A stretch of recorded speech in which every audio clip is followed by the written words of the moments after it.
Son las 11:06 de la mañana en la República Argentina. Estamos con Juan Brugue, que es diputado nacional por la provincia de Córdoba y es presidente de la Comisión de Comunicaciones. Además representa al Partido Demócrata Cristiano. Hola Juan, ¿cómo andás? Gracias por venir nuevamente a Radio Sónica. Un gusto como siempre estar con ustedes aquí. Bueno, gracias. Nos pusimos a hablar temas de la ciudad fuera del aire y obviamente tiene que ver con que uno padece muchas veces la ciudad. ¿Cómo es la ciudad de Buenos Aires hoy? Muy compleja desde lo urbanístico, muy compleja desde el punto de vista de la transitabilidad. Yo creo que no se están manejando prioridades y la prioridad aquí es que la gente pueda llegar a destino a un tiempo medianamente previsible. Hoy no hay previsibilidad en absolutamente nada. Yo vivo a 15 cuadras de aquí y hay días que puedo llegar en 15 minutos, 10 minutos, media hora. O sea, si me voy en un transporte. Si camino, bueno, ahí tengo previsibilidad porque sé más o menos cuál es el ritmo que yo tengo, pero en definitiva lo que yo estoy viendo aquí es un problema de diagramación del tránsito, de una adecuada coordinación en las obras que se están haciendo. Usted vio la obra de la Avenida Corrientes, todo el tiempo que ha venido tardando, bueno, pasó con Córdoba la otra vez, pero lo más grave que veo es que no se tienen en cuenta aspectos esenciales, como por ejemplo, acá estamos nosotros sobre la avenida Callao, ¿no? Y tenemos dos calles que vienen a compensar el sentido de Callao hacia abajo, que son la calle Rodríguez Peña y la calle Río Bamba. Exacto. En esas calles no hay ningún sistema selectivo de tránsito del servicio público de transporte, como existe en cualquier ciudad del mundo y en ciudades del interior del país. A eso hay que agregarle la posibilidad de estacionamiento, con lo cual ya están sacando una mano, y por supuesto, y lo voy a decir con todo el nombre que corresponde, el mamarracho, que son los tachos estos de basura sobre la vía, cuando eso se pueden hacer dársenas dentro de la misma vereda, como sucede en otras partes del mundo, y con eso no quitarle la mano. Entonces, en conclusión, fíjate tú, tenemos dos calles que vienen a compensar, que se colapsan constantemente porque tienen esas problemáticas. Y yo me pregunto, ¿quién diagrama el tránsito de esta ciudad? O sea, con camarita no se puede solamente gobernar el tránsito de una ciudad. Tampoco se puede decir de que hay que darle accesibilidad a todo el mundo, porque eso puede conspirar contra otros derechos esenciales. A ver, vamos al caso que hablábamos recién.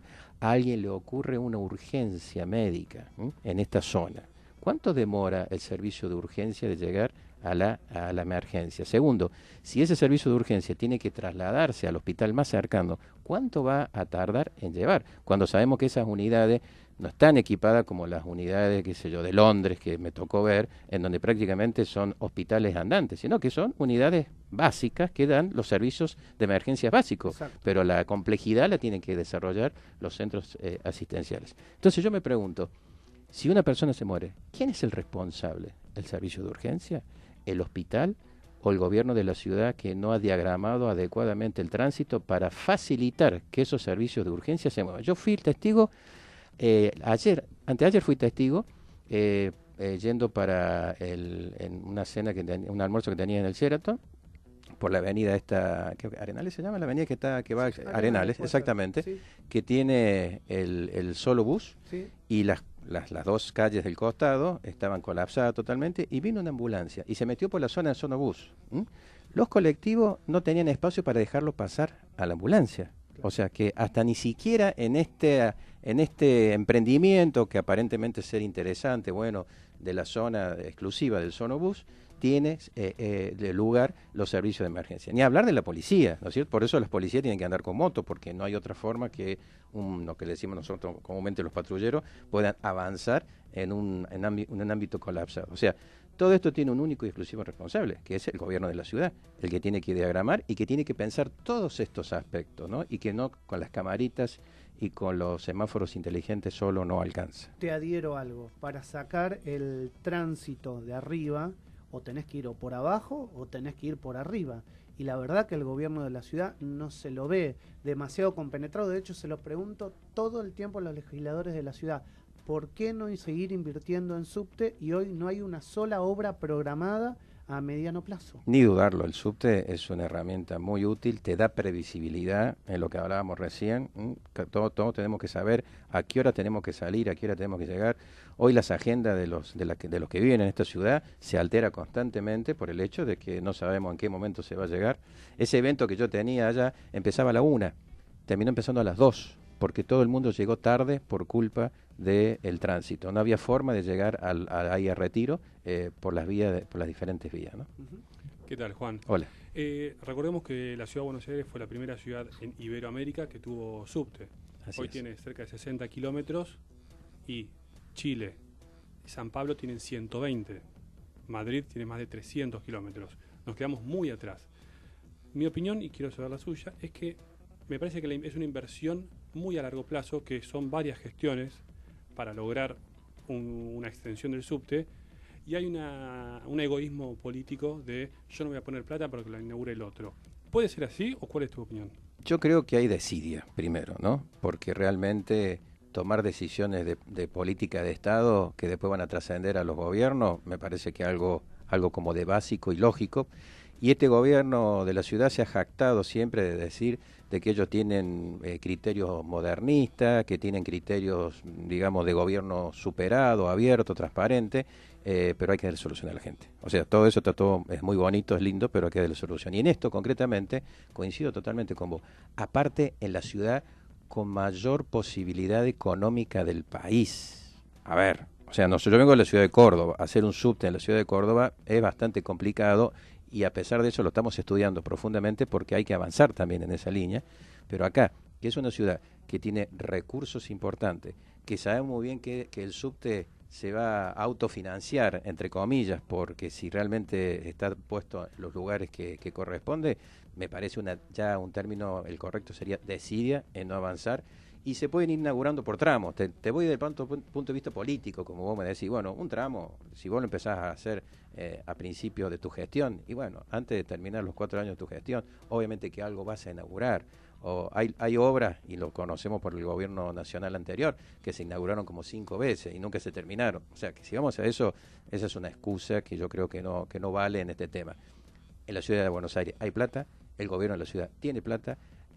Aquellos inversionistas internacionales, a través de las políticas de participación pública y privada que hemos aprobado en el Congreso de la Nación y que le hemos dado la posibilidad a que puedan venir empresas, no dudarían en venir a invertir en una de las ciudades más importantes de Sudamérica. O sea que hay todos los elementos y todas las condiciones como para poder avanzar en proyectos que mejoren la transitabilidad de esta ciudad. Por eso cuando el eslogan dice la ciudad de Buenos Aires de todos los argentinos, no me parece que sea tan así por este problema que tenemos, ¿no? Juan, ¿no te gusta el gobierno de Larreta? No es que no me guste, yo voy a los hechos, concretamente. Yo no tengo nada, yo soy por supuesto de la oposición, somos a nivel nacional opositores, pero creo que la desidia del color político que sea, hay que manifestarla, hay que decirla. Y yo, mi calidad de especialista de Derecho Público y de ver soluciones, me parece muy raro de que no se tomen esas soluciones. No me pregunté cuál es la causa, yo tengo que terminar diciendo desidia, porque básicamente no se toman medidas. Recién venía con un taxista y le pregunto, ¿ustedes nunca se quejaron de tener una vía selectiva propia? ¿Usted tiene una asociación de taxi? ¿Por qué no reclaman? Por supuesto, los taxistas hacen negocio, porque en la medida que se pare más el tránsito, el reloj sigue circulando. Pero yo le dije, hay gente que va a pensar 3 veces en subirse un taxi si va a estar colapsado. O sea que ustedes van a perder plata en ese aspecto. Y me dice que recién ahora en un sector se va a trabajar sobre la famosa vía selectiva para aplicar las multas. Pero eso es el ABC de la transitabilidad, ¿no? A veces el querer quedar bien con todo el mundo en el ámbito de una ciudad de esta característica no se puede. Y eso lo tienen que entender perfectamente aquellos que gobiernan esta ciudad. Recién hablaste de Córdoba y la factibilidad de tener o no tener subterráneo. También en su momento se había hablado de Rosario, me acuerdo de la factibilidad o no de tener. Y no tenemos todavía el tren con la conexión entre las 3 ciudades más importantes del país, Buenos Aires, Rosario, Córdoba. Es increíble. Increíble. Yo estuve en Taiwán el año pasado y hay una ciudad, la capital es Taipei, y otra ciudad que se llama Kaohsiung, que está a 400, 500 kilómetros de distancia, ¿no?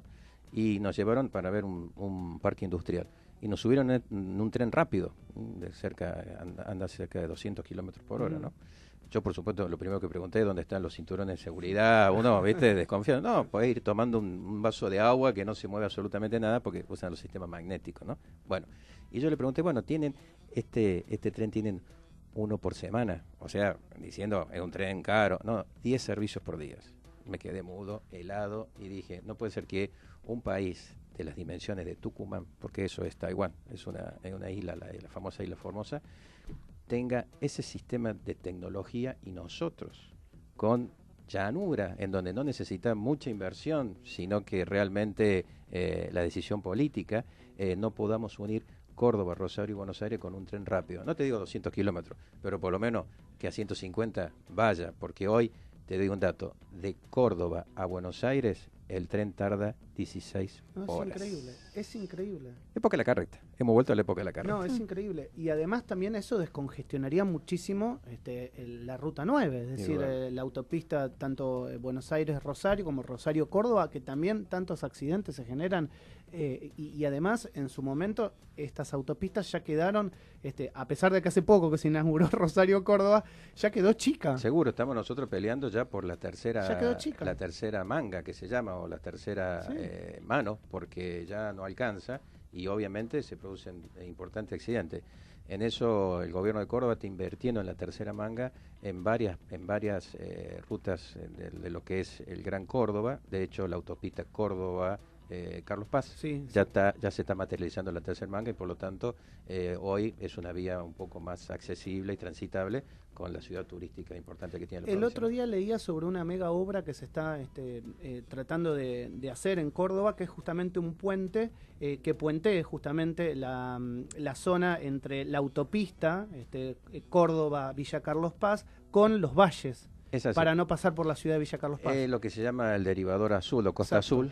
Se está construyendo el puente, uno de los puentes más grandes de Sudamérica de esa característica, que va a llevar el nombre del extinto gobernador José Manuel de la Sota, y ya está terminado prácticamente. O sea que yo creo que en pocos meses el gobernador Schiaretti ya lo está inaugurando, y es una obra de un costo importante, en donde la provincia ha puesto lo suyo y está esperando que la nación cumpla con sus compromisos. Es decir, hoy el dinero lo puso la provincia y la nación le debe plata a la provincia. En toda la provincia de Córdoba ha empezado con su compromiso, ha empezado la obra con la parte del dinero que le corresponde poner a la provincia y esperando las remesas de la nación. Y asimismo no ha dejado de pagar a las empresas contratistas. Tengo entendido que se está terminando el anillo completo de la circunvalación sobre la ciudad de Córdoba. Una obra muy buena, fabulosa, muy necesaria, porque efectivamente la circunvalación, como duró tantos años de desarrollarse, la ciudad fue creciendo. Y más que circunvalación, quedó como una avenida más, digamos, dentro de la trama urbana. Bueno, hubo que redefinir esa trama y en algunos casos reconocer lo que ya estaba, porque ustedes saben muy bien que para hacer una ruta hay que hacer expropiaciones y eso es costoso. Y bueno, y eso significó tener que hacer partes en donde se va a sobreelevar la vía esta por sobre los barrios. O sea que va a ir en una zona, la zona de lo que comúnmente se conoce como el Chato, donde está la cancha. Esa zona va a estar sobreelevada y bueno, son obras de ingeniería importantes y ahí te doy la razón en lo que vos decías. Y es una política de Estado, porque ya los gobiernos anteriores, incluso los gobiernos radicales, también invertían en la idea del desarrollo del anillo de la circunvalación, al punto tal que se hizo un puente que va a pasar por abajo de una de las calles principales de un barrio interesante como el Cerro La Rosa, que ha tenido que ser ensanchado porque la ingeniería que se utilizó en ese momento no tenía en cuenta la cantidad de tránsito que luego se incrementó, pero en definitiva sirvió para seguir avanzando en esta línea. Se aprobó el presupuesto nacional finalmente ayer en el Senado, ustedes lo habían votado en general en diputados también, se había aprobado previamente. Todas estas obras que estamos hablando, ¿se van a ver afectadas en relación al presupuesto que se aprobó? Esto es lo que venimos nosotros discutiendo y que hemos discutido en diputados. Vemos con sorpresa que hay un bajo financiamiento de estas obras que, si bien ya estaban presupuestadas en el presupuesto del 2018, o sea que son de este año, o sea que son compromisos que siguen vigentes y que el gobierno nacional lo tendrá que cumplir con el Tesoro Nacional o con alguna otra partida, que es lo que nosotros estamos discutiendo. ¿Por qué? Porque lo que está viendo en el tema, por ejemplo, que estamos hablando de tránsito y de ruta y de vías, hacer jugar lo que se llama la participación pública-privada, o sea que venga un particular a invertir. Pero tenemos el problema del juicio de los cuadernos, en donde las principales constructoras de ruta están todas involucradas. Exacto. Y al estar involucradas en un hecho de corrupción, los organismos internacionales, como los bancos internacionales, no le prestan plata, porque por más que esté investigándose, que todavía no haya sido declarado culpable, aunque muchos de ellos se han arrepentido, con lo cual están reconociendo culpabilidad, es que se ha inventado en el presupuesto este fideicomiso, que sería el que saldría a pedir ese préstamo, pero que en los hechos se manejaría con fondos de la Nación y que las contratistas tendrían que devolverle al Estado Nacional, ¿no? ¿Vamos a tener un año duro económicamente hablando con el presupuesto que se aprobó? Yo creo que el problema no es el presupuesto, el problema es la macroeconomía, ¿m? Y la macroeconomía es la que está impactando en todo. Estos presupuestos son presupuestos de transición, que había que aprobarlos, sí, porque si no lo aprobábamos, se activaba el artículo 25 de la Ley de Administración Financiera, que liberaba lícitamente las manos del jefe de gabinete de ministros para poder alterar todas las partidas correspondientes al ejercicio del presupuesto aprobado para el 2018. O sea, el 2018 es como que seguía, pero ya no con las reglas fijas, sino que el jefe de gabinete de ministros podía disponer, retocar. En un año electoral, darle eso al gobierno nacional era realmente una cuestión bastante complicada, porque era ser irresponsable desde el punto de vista republicano. Entonces, por eso es que había que aprobar el presupuesto, establecer los límites, las reglas, para que en el caso de que si se quería alterar alguna partida, tuviese que seguir los caminos que dice la Ley de Administración Financiera, y se le puso límite a la libre disponibilidad que tiene el jefe de gabinete de ministros, que es el que ejecuta ciertamente el presupuesto en esa línea, ¿no? Y hablando del año electoral, ¿cómo ves la oposición parada frente al gobierno? El gobierno es el gobierno está ahí, el gobierno está bajando puntos, está claro, lo demuestran todas las encuestas, pero ¿cómo va a presentarse la oposición como alternativa de gobierno? Sí, yo creo que en esto hay que ser sincero, ¿no? Toda la dirigencia política argentina estamos bajando puntos, no es que solamente el gobierno más porque es el responsable de las decisiones de la macroeconomía, que es la que no está logrando resolver. El hecho que en un mes el dólar haya estado medianamente quieto no nos dice nada cuando la inflación sigue estando alta y los precios siguen estando arriba, ¿no? O sea, y los salarios no han logrado recomponerse a ese ritmo. Yo creo que el problema de la oposición en este momento es el fraccionamiento que tiene, o sea, el peronismo, entendido como tal, al cual nosotros a nivel nacional somos aliados, tiene diferentes vertientes y versiones y personalismos, ¿no? Entonces, esas versiones y personalismos no logran coordinar y llegar a definir un perfil de candidatos para el año que viene, que creo que es la etapa que nos toca. Ahí se debe un gran debate. Hay ciertos límites, o sea, aquellos que pertenecemos a lo que es Argentina Federal, vemos en el kirchnerismo un límite por todo el pasado, más los cordobeses, que nosotros hemos sufrido y fuertemente el gobierno de los Kirchner, en donde nos postergaron y tuvimos que hacer muchas cosas con plata propia de la provincia, porque la nación no nos mandaba absolutamente nada. Yo creo que ahí hay un problema, ¿no?, de la oposición, de ver de cómo puede, estaba hablando del peronismo, sí. Cómo puede lograr combinar con ese pasado y con situaciones de hoy de investigación en lo que respecta a la corrupción, ¿no?, donde hay juicios que están bastante avanzados y bueno, hay condena, y en donde nosotros en diputados hemos logrado desaforar al ex ministro de Vido, y él está hoy en día en la cárcel en función de lo que nosotros hemos logrado de diputado, cosa que el Senado hasta la fecha no avanza en ningún desaforo que sea solicitado, ¿no? ¿Y en Córdoba cómo está el peronismo? Peronismo en Córdoba, después de la muerte de la Sota, que fue que generó un cimbronazo importante, porque no nos olvidemos que Córdoba tiene dos grandes líderes, no solamente provincial, sino nacional, el actual gobernador Schiaretti y el ex gobernador de la Sota. Córdoba está gobernada por una alianza que se llama Unión por Córdoba, en la cual la democracia cristiana es el principal aliado, y ya llevamos para cumplir 20 años en el gobierno. Y hoy, por supuesto, con el fallecimiento de la Sota, Schiaretti ha pasado a ser el líder indiscutible del peronismo cordobés, con trascendencia nacional. De hecho, ustedes ven que Schiaretti tiene una buena relación con Massa, con Pichetto, con Urtubey, con la mayoría de los gobernadores. Obviamente que hoy el peronismo de Córdoba está encolumnado detrás de él, no habría fisura, salvo las vertientes kirchneristas, que son una mínima expresión dentro de lo que es el peronismo cordobés. Logran sacar por ahí uno o dos diputados nacionales, por decirte, pero no tiene así una expresión importante. El cordobés, digamos, tiene memoria y sabe lo que fue el kirchnerismo para Córdoba. Así que, de cara a eso, hoy el gobernador de Córdoba, si tiene la intención de poder ser reelecto, porque la Constitución se lo permite, estaría en condiciones por su prestigio y sobre todo por su gestión. Schiaretti es un muy buen gobernador en lo que hace a ejecución de obras. De acá a fin de año creo que están previstas casi 80 obras para inaugurar. se han hecho 2.500 kilómetros de gasoductos, a lo cual se le ha puesto la fibra óptica. Claro. O sea que en definitiva hoy Córdoba va a tener casi el 95% de su territorio con gas natural y va a tener la fibra óptica esencial para el tema de telecomunicaciones, que seguro vamos a empezar a hablar ahora. Totalmente, sí, nos queríamos meter en ese tema.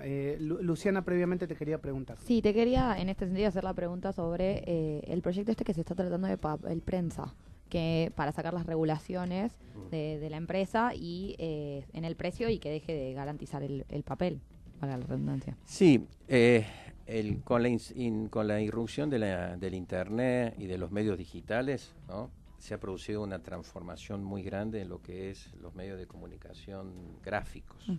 Hoy ustedes ven de que las tiras de los principales periódicos de la República Argentina se ven seriamente disminuido en cantidad de volumen de papel, porque la mayoría de los argentinos tenemos la costumbre, bueno, de informarlos vía hoy lo más fácil, que es el celular o vía la computadora. Con lo cual el papel ha pasado a ser algo secundario, básicamente, en esta línea. Eso significa una baja, una merma en lo que hace a la demanda de papel y, por lo tanto, a las condiciones económicas que pueda mantener papel prensa para poder proveer y mantenerse económicamente.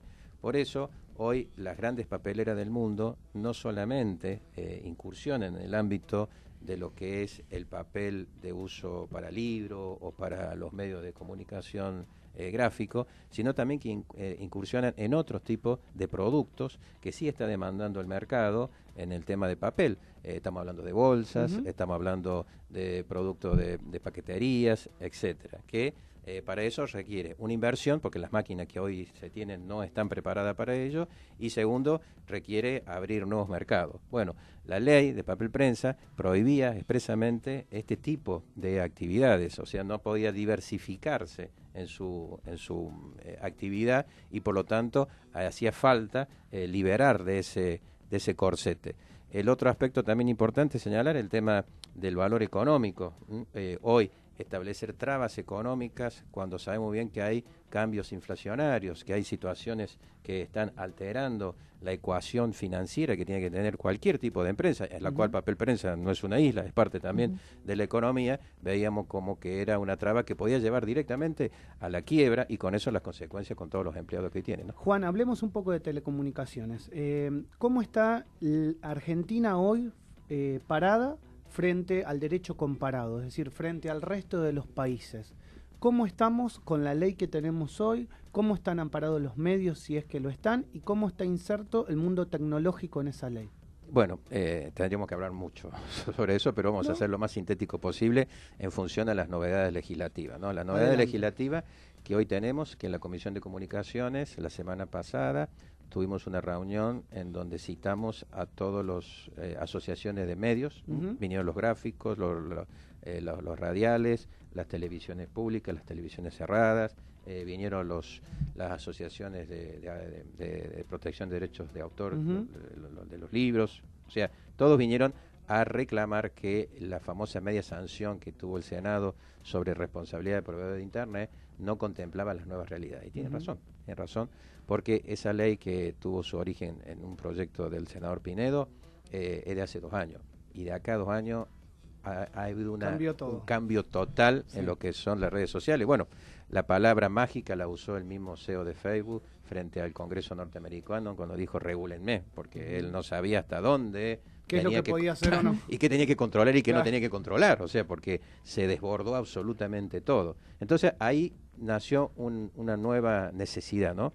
Esto no le gustó mucho quizás a algunas asociaciones como Cabase, como otras asociaciones que defienden los intereses de los proveedores de Internet, o como los grandes grupos como Google o como Facebook, y entendíamos nosotros que hay que reeditar esto. No solo lo estamos haciendo nosotros, lo está haciendo la Unión Europea, que está fijando parámetros importantes, Estados Unidos se está debatiendo, y lo principal que nosotros entendemos en esto es que hay generadores de contenido. A ver, ustedes están generando contenido en este momento. Están pagando impuestos, están pagando los aportes, están pagando alquiler, están invirtiendo aquí en la Argentina, ¿no? Por lo tanto, ustedes están adquiriendo derechos que las redes no se lo están reconociendo, o por lo menos no se lo están respetando. Entonces, hay que buscar un mecanismo que concilie todos los derechos a la información que tiene cualquier ciudadano con los derechos de aquellos que generan los contenidos, ¿no? La canciller alemana Angela Merkel en enero de este año en un discurso fue bastante contundente en señalar cómo veía esta situación, y ella decía de que la mayoría de la producción la hacían los medios tradicionales alemanes, pero la plata se la llevaban las grandes empresas corporativas, las megas corporaciones que manejaban las redes sociales. Y que son transnacionales al propio país donde se origina el contenido. Lo cual yo no estoy en contra. A ver, yo no soy de los antiimperialistas ni nada. No, yo no, para nada. Yo creo que hay que complementar, y por eso que vamos a crear una subcomisión a partir del 1 de marzo, en donde vamos a citar absolutamente a todas las partes para buscar conciliar todos esos aspectos. En donde hay algo fundamental. El ciudadano hoy no tiene ninguna herramienta en el derecho argentino para defenderse, porque si tiene que ir a un juez, tiene que presentar lo que se llama un habeas data, y ese habeas data puede tardar 1 año, 2 años en resolverse. Yo les pregunto, con la viralización de los medios, ¿dónde quedó esa imagen, ese dicho y eso que ustedes querían responder? Nace un nuevo concepto del derecho, se llama el daño irreversible. Ya no es el irreparable, es el irreversible, te va a seguir toda la vida. Entonces, tenemos que dar una herramienta. Yo presenté un proyecto de ley, que incluso lo he hablado con algunos miembros de la Corte Suprema, que es la famosa crear un fuero digital, en donde vos tengas un acceso rápido y que exista una medida cautelar digital rápida. El juez que en cuestión de horas resuelva si bloquea o no bloquea algún contenido por un término de 60 días, para que después inicie el juicio de habeas data que quiera, si allí se resuelva si realmente ese contenido tenía que ser bloqueado o no. Pero tenés que darle algo al ciudadano, si no el ciudadano queda muy, muy desprotegido. Y algo importante, no se afecta la libertad de expresión con esto, porque la libertad de expresión, para hacer un término de la calle, no es libre, sino que la libertad de expresión está enmarcada dentro de toda una serie de libertades, que es muy importante, pero bajo ese concepto no se puede afectar derechos fundamentales, entre ellos la vida. La verdad que es sumamente interesante charlar esto, porque, digamos, el celular que ahora estoy mostrando, nos cambió la vida y muchas veces no sabemos hasta qué punto. El otro día me pasó, y te cuento algo que te lo deben haber comentado.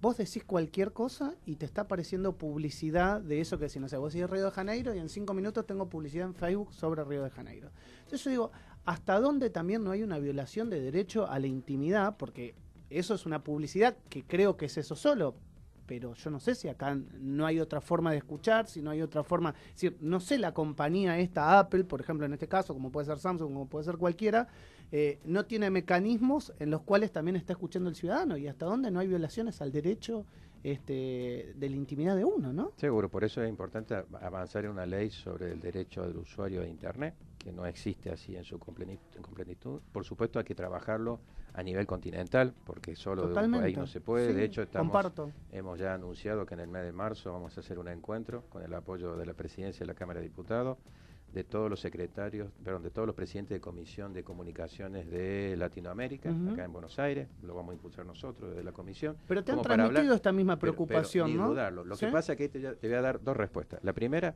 generalmente cuando uno contrata estos servicios te dicen, usted acepta las condiciones, y nadie la lee, ¿no? Bueno, tendrían que leerla. Tendrían que leerla. Segundo, el otro tema fundamental, se ha incorporado tanto a la utilidad en todos los niveles el celular, que uno resigna tácitamente, y te diría yo hasta voluntariamente, su intimidad y sus derechos por la utilidad que te da el aparato. Claro, esa es la verdad también, ¿no? O sea, no tomamos las precauciones ni los cuidados porque decimos, bueno, esto es muy útil, muy rápido e inmediato. Hasta por ahí se enojan, ¿viste? Cuando no te contestan, vos escribís, che, no me contestaste, como si uno tuviese la posibilidad, 24 horas. 24 encima de esto y no tuviesen reunión, no hubiese una vida real, sino que la vida pasa solamente por el ámbito virtual, exclusivamente, ¿no? Entonces ha generado un nuevo esquema de relacionamiento. Ni te digo los problemas que trae aparejado, ¿no? Porque te lleva al individualismo, las relaciones interpersonales, lo estamos viendo en los jóvenes, sí, por ahí es muy complejo, y ha llevado a que países tomen medidas extremas. Mira lo que hizo en Francia Macron, diciendo de que en los colegios no se podía usar celulares, ni siquiera en los recreos. O sea, tuvo que tomar medidas, los japoneses ni hablar, porque han tenido índices importantes de suicidios. O sea, estamos llegando a situaciones en donde hoy la tecnología te impone un camino que tenés que saber cómo transitarlo, ¿no? O sea, yo digo que la tecnología no es mala ni buena, sino que en definitiva es una herramienta que uno tiene que saber utilizarla y enseñarse. Fíjate vos, en la escuela primaria y en la secundaria se enseña cómo acceder a las redes. No hay una materia, no hay una asignatura. Es más, muchos de los docentes no están preparados para eso. Pero a los chicos hay que enseñarle cómo se accede a las redes sociales, ¿no? Juan, te agradezco muchísimo por estos minutos con Radiosónica, siempre tan amable, tan gentil, y bueno, obviamente vamos a estar pendientes de todas las modificaciones que se nos vienen y además el trabajo tan importante por la comisión que presidís en la Cámara de Diputados. Así que muchas gracias. No, gracias a ustedes y lo más importante de todo, que nos ayuden a pensar, porque Totalmente. esto de Internet es algo que lo tenemos que hacer entre todos, no hay una fórmula mágica, ¿no? Juan Brugue es diputado nacional por la provincia de Córdoba, estuvo en el arranque.